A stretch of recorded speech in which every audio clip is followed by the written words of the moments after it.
Let's try this again. Take two. Apologize. I went on earlier today for about 40 minutes, and it looked like my audio wasn't working right. I had checked it prior to going on live, but it seemed like there was some kind of issues. But I did some troubleshooting on my end, and we're all good to go. So, yeah, welcome back to Defensive Dynamo. I'm your host, Nicko.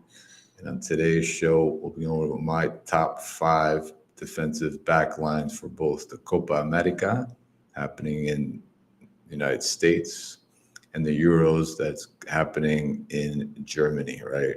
2 exciting tournaments for football fans out there, soccer fans happening. A lot of excellent players,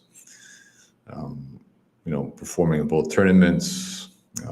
Obviously, for any Milanisti, we got Pulisic. See how he's going to perform. Musa for the United States, right? If you're obviously Deo, Mike Mignon. So obviously the only disappointing thing as a Milanista, there's no Italian players from our squad on the Azzurri this turnaround, which is something historically that Milan has supplied the national team with. But that's a story, and we can vent out on a different podcast. But today we're going to be focusing on the Copa America, the top 5 defensive backline for Copa America that I think have the best chances of having good defensive performances, and just shutting out opponents and leading their teams to victory, and for the Euros as well. So that being said, let's get into it. All right, first Copa America. All right, so first squad is Ecuador, being led by Piero Inskepa. Plays for Bayern Leverkusen. Excellent defender, really good on the ball. One of the top under 23 defenders in the world right now. And he had a stellar season at Bayern Leverkusen, leading him, helping lead that team to an unbelievable season where they end up losing in the Europa to Atlanta, right? They got squashed 3-0. But that being said, they had an amazing season regardless. We have Willem Pacho for Eintracht Frankfurt. They have good defensive players as well. Anybody who goes to the German system, Felix Torres, Corinthians, my second favorite club next to Milan. Joel Ordóñez, Club Bruges. Andres Micolata, Pachuca, with the Mexican team. Jackson Porozo, Troyes, I think that's French. Laien Lour, CD Universidad Católica, not sure. I think that's a Latin team, South American team, not quite sure. Maybe Central American. Jose Gerardo, RB Bragantino, Angelo Presido, Sparta Prague. So overall, they have a pretty well-off team, led by Piero Inskepa, right? He's that leader from that squad, even though he's a younger player. He's got a ton of experience playing at Bayer Leverkusen this season. Played a ton of minutes and a ton of important games. And moving on to Brazil, they have a ton of experienced defenders, starting by Marquinhos at PSG. Even though he's fallen off the last few seasons, he's still a good leader, not what he used to be defensively.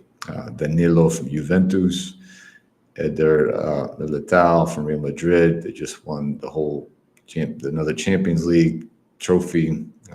He's had a really good season there. Gabriel Malaguez, Arsenal center back, had a really great season at Arsenal, next to his center back teammate Salaba. They have the best defensive record in the EPL. Guillermo Arena, Atletico Mineiro, Brazilian team. Bremer, Juventus, still an excellent center back. Just a bulldozer of a center back, more of a traditional, defender, not really great on the ball and breaking the lines, but defensively he's very sound. Nyankuto, Girona had a really good season in Spain.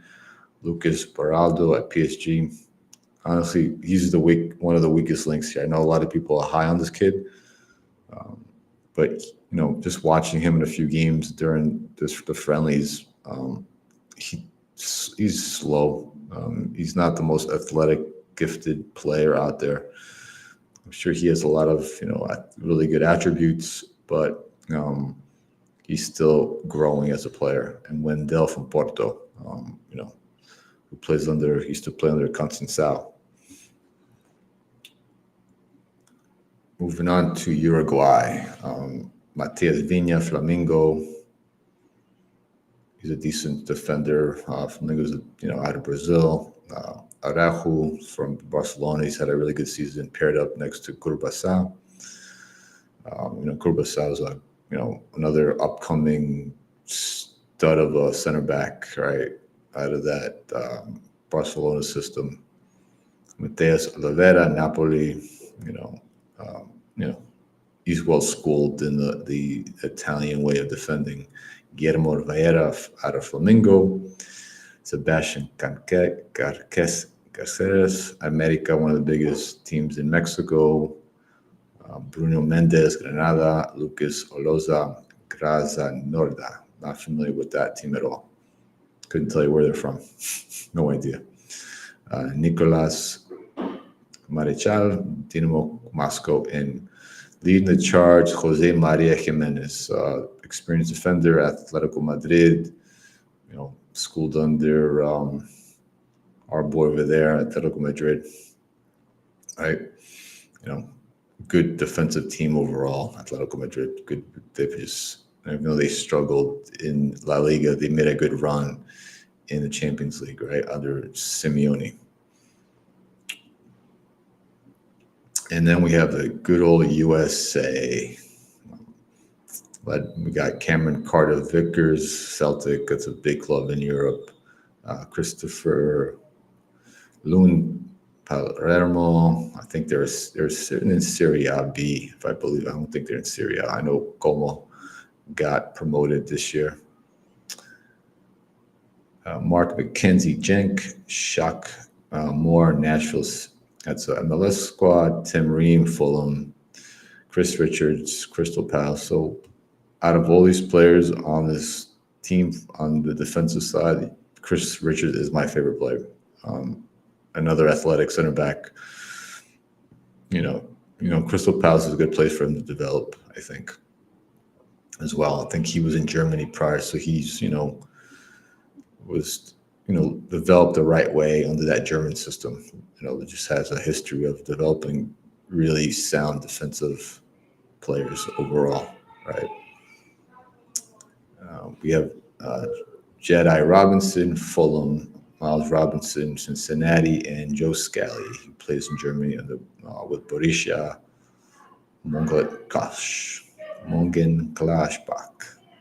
That sounds about right. And Scally's had a good season as well. Joe Scally is a veteran player, Team Reams as well, Robinson, even, McKenzie. Overall, they're not the strongest, but they got a sound squad defensively of the United States. And obviously, Dest is off this team, which I think is not a bad thing because Dest defensively is not the strongest. He's more of that attacking right back. But, when he was at Milan, didn't really show anything for a lot of fans. I know he had a good season at PSV.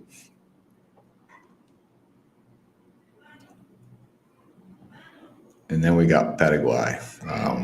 We got Fabian Balbuna, Dinamo Moscow, huge club out of Russia, Gustavo Gomez, Palmeiras, Ivan Ramirez, Club Libertad, Ascunyan, Junior Alonso, FK Krasnodar. It's another team we just saw before. I have no idea where they're from. If anybody in the chat knows, please let me know. We have Matias Espinoza, Club Libertad, Ascunyan, so he's teammates with Ramirez, which is helpful, right? Because they know each other. We have Omar Artete, Getafe, out of La Liga.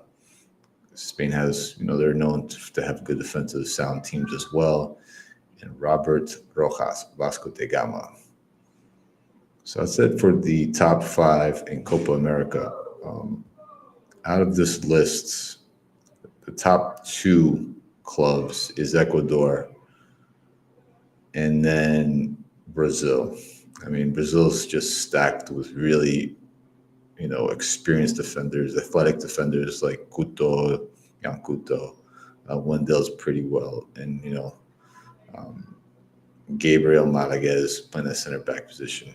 So, I know Brazil is usually known for their offensive. They're technically sound offensively and attractive to watch. But what's going to win this is who has the best defense, right?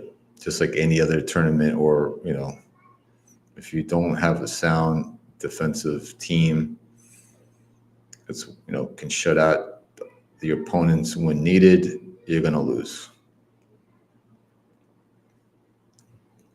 And so in my favorites out of all this, we're talking about favorite to win it. That was a tough one. I would have to go with Brazil. I know some people are picking Argentina and Uruguay, but I think Brazil under Dorival, he's an experienced coach. I think they have the best chance to take it. All right. But anything can happen at the end of the day. We've seen upsets before, especially in 2004 with Greece, my parents' home country. I'm Greek as well. And they took out Portugal twice in the same tournament. And that was all because of their defensive side of the game. All right. If it wasn't for Greece's defense, they wouldn't even had a chance at that tournament. But they went in there with a sound defensive game, and they surprised everybody. So who knows? Anything can happen. But I think Brazil can take it. And let's get into the Euros. That's another huge tournament. Let's share the screen.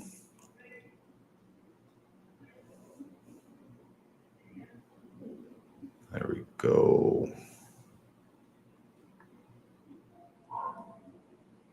All right.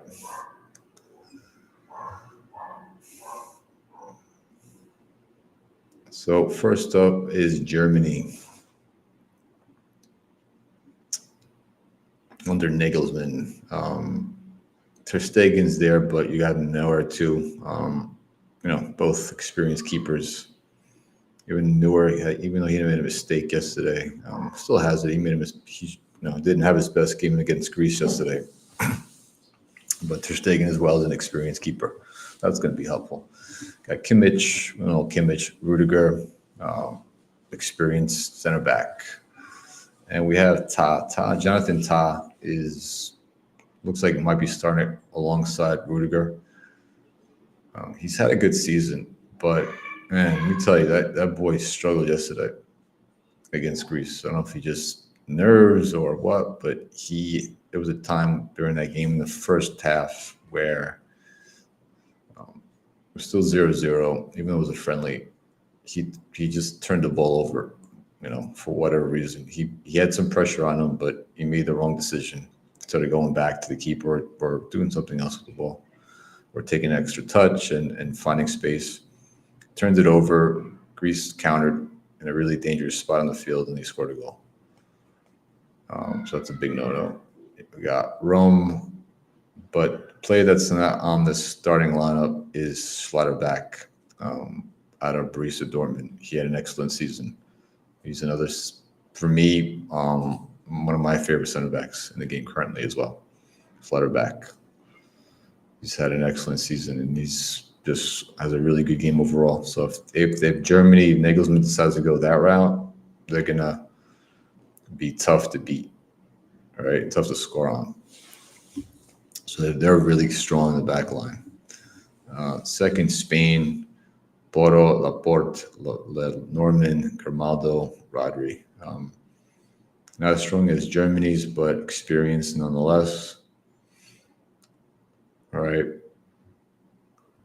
And let's go to, I think where Spain was. I had France here too. France, my bad. There we go. We got France. France got a ton of experience in the back. Pavard. All right. We have Konate had a really good season so far in the EPL. Salabam plays alongside uh, Malagas from Brazil. Those two guys, Salaba and Malagas, had a really excellent season in Arsenal, shutting down opponents. I think they gave up maybe 20 goals this season. I don't know, 20 plus something, but a really great number in Europe defensively. And we got Theo Hernandez, our boy from Milan. Was that offensively not his best season at Milan, but defensively he's gotten a lot better. He's had a couple hiccups, but overall he's improving as a defender. They're very strong in the back as well. Especially with Mike. Mike struggled this season with injuries and not being that superstar keeper that we're used to seeing, but I think he'll turn it around.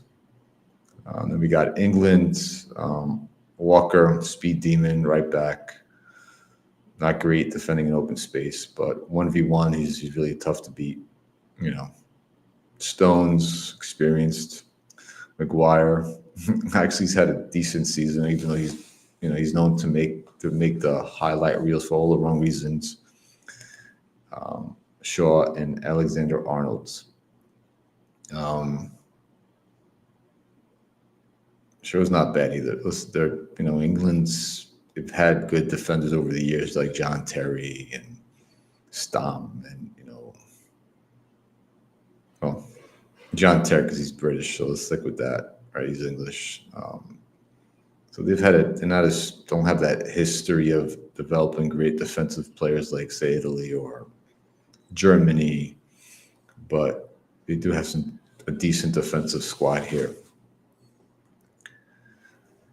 So this is my top five, right? And then we got Portugal. I apologize. We got Dalot, Pep experience. Even though he's gotten a little bit older, Pep is still an excellent defender. Diaz and Cancelo. I don't know, Cancelo's struggled, but Diaz, he still has it. Diaz is a really good center back. All right. So, that's my top five for the Euros as well. And we got, let's look at the Netherlands just for the hell of it, right? Actually, Netherlands, I should say the Netherlands is up there as well. Frimpong plays under Bayern Leverkusen. A really good defender, even though he's known for his offensive capabilities. And you got Van Dijk leading the charge. Delight plays for Bayern. He's had a decent season. And Ake.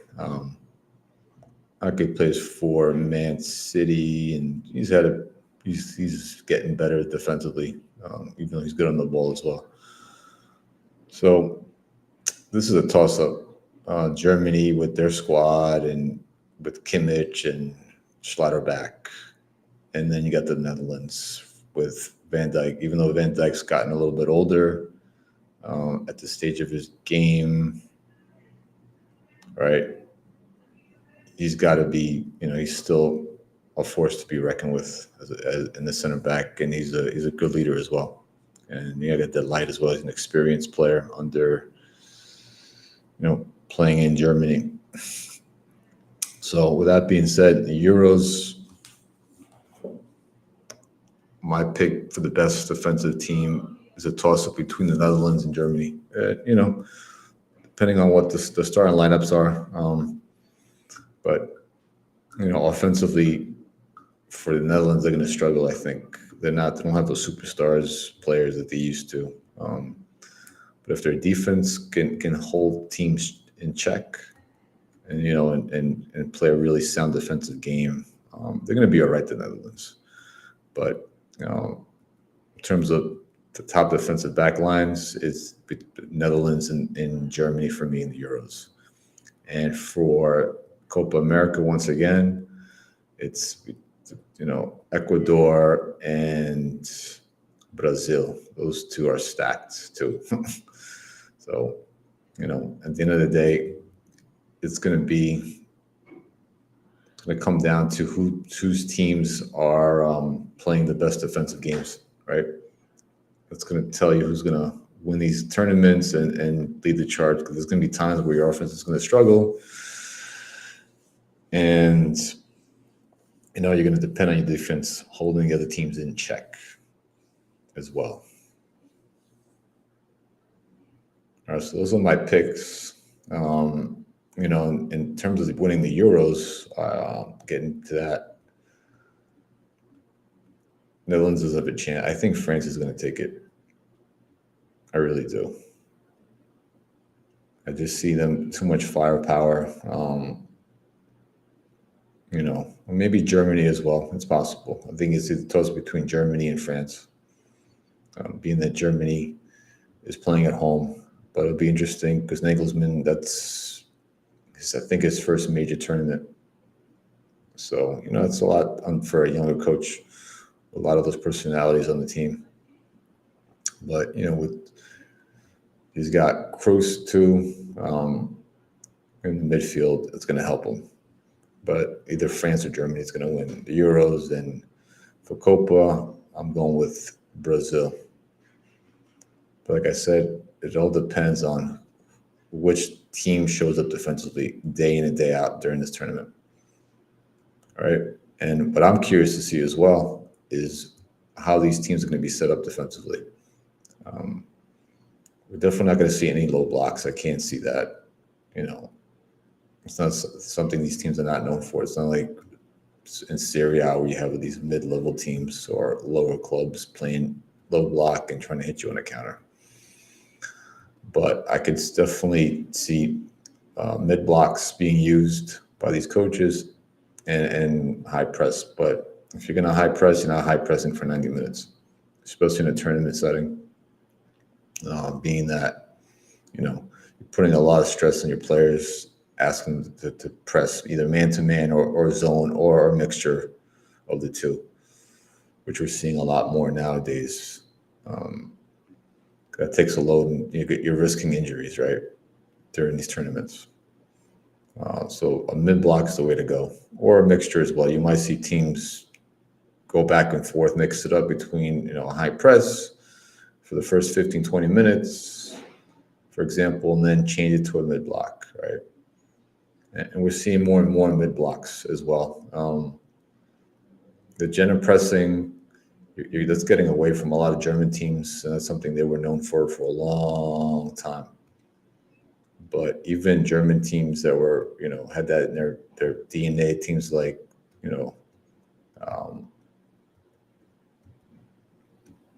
Leipzig, RB Leipzig, right? That was part of their DNA as a squad for a long time. I think they're getting away from that as well.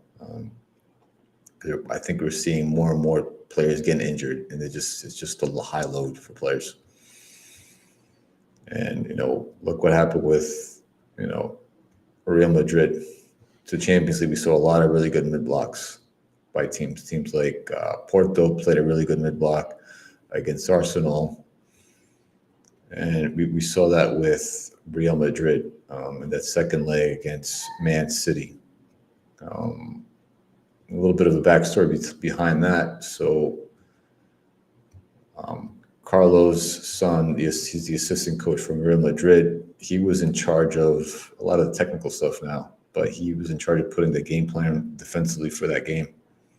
And he did some scouting. He saw some video of when Arsenal had played Man City in the EPL and they beat them. And I think it was 1-0 or 2-1. I can't remember the score. But what he noticed was Arsenal played a mid-block, and they forced Man City to go wide. They took away the mid-channels, took away their midfielders, De Bruyne from creating havoc and creating chances for Haaland, for some other players up top. They force them wide because Man City doesn't have great wingers, right, at all. They're not dangerous. They're not like Leao or Mbappe, players like that, or Vinicius or Rodrigo. So Real Madrid did the same thing. They set up the same way in the second leg. They formed this box midfield, and they forced Man City to go wide, and that's what they did. So the mid block is super effective if you can have the right midfielders to marshal the midfield and direct them which way to go, and force the opponent to to turn back, to send the ball backwards or wide to the channels, whatever you're trying to do. Right, you're controlling the tempo in the game itself. Right, you're taking away options, like their best options. That's something we might be seeing a lot during these two tournaments. Right, so that's something to look for as a fan. See how these teams are setting up defensively. I'll be looking at that a lot for sure, because just defense, I love defense. Right, that is my thing. That's what I'm passionate about. So that's about it. Thanks everyone for tuning in. If you're tuning in on Twitch or X, or if you're tuning in after the live is over, please visit us on YouTube at Milanistas360 or on Defensive Dynamo. Subscribe to the channels. Hit the notification bell to get up, to be up on all the latest and greatest episodes coming up. We got a few good things coming up shortly, the next few weeks or months.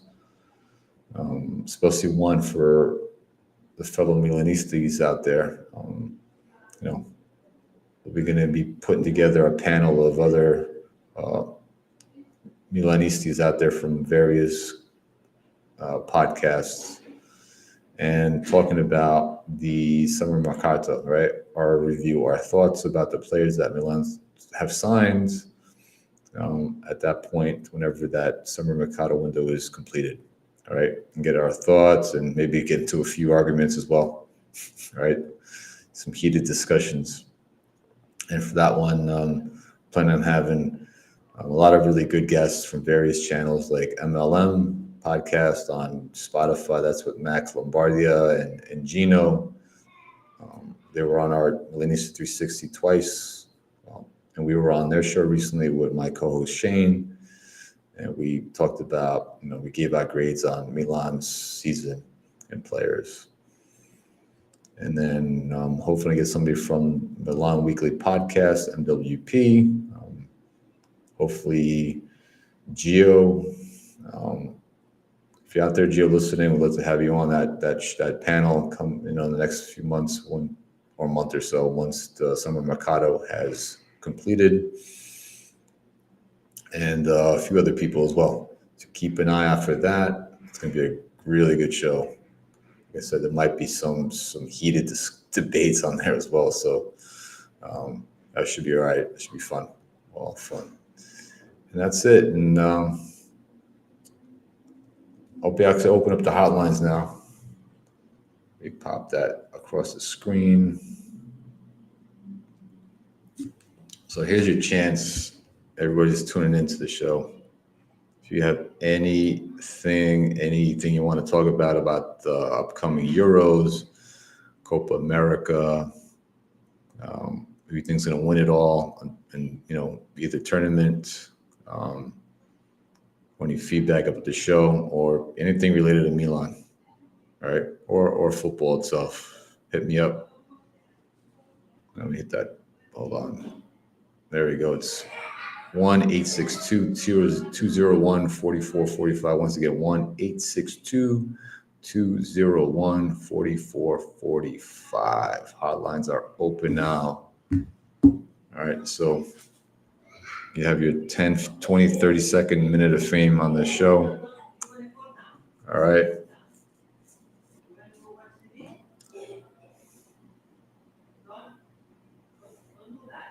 And thanks again for tuning in, everybody. Keep the hotline open for another 2 minutes.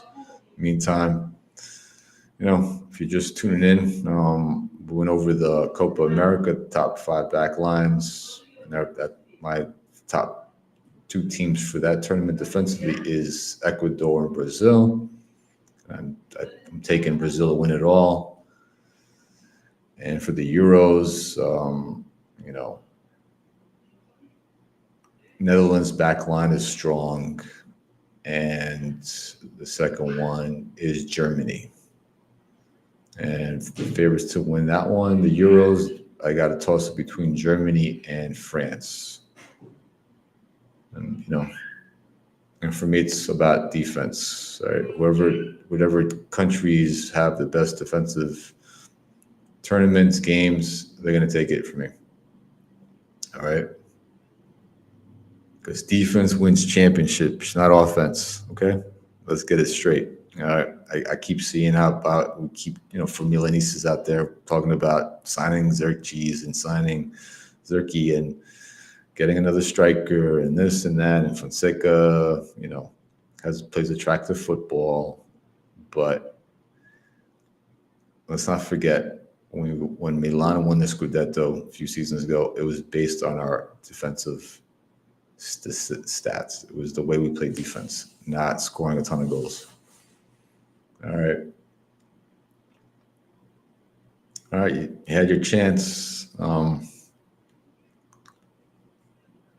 Once I end the stream, I'm not answering any phone calls from anybody. I don't care if you have any questions. Don't bother me, please. All right. And no booty calls. No, I'm just kidding. That's a joke. Yeah, but yeah, if you're gonna call, be respectful. I'm gonna have to block your number because I don't have time for that. We're here to respect each other's opinions, regardless of how we think if they're right or wrong. All right. We all have our rights to express them about our own teams and, football related stuff. All right. That being said, thanks for tuning in. And, like I said, make sure you watch these two tournaments. Make some time. These two tournaments are going to be hot. They're going to be a lot of fun. A lot of good teams. I mean, a lot of great players are playing these tournaments. On both sides of the pond in the Euros and Copa America. Right. Brazil's got a ton of players to be looked for. Ecuador, even the United States, Argentina. Obviously, they're going to have their Lautaro Martinez and Messi playing, and in France and Mbappe and Theo Hernandez, and we got Portugal with Leao and Ronaldo. So yeah, dude, it's going to be an amazing summer for us football fans with these two tournaments, and we got the Olympics, and then they'll start kicking back up again when summer's over for European football. All right, till then, take care. Thanks for tuning in. Forza football, Forza Milan. All right. All right. Take care, everyone. Peace.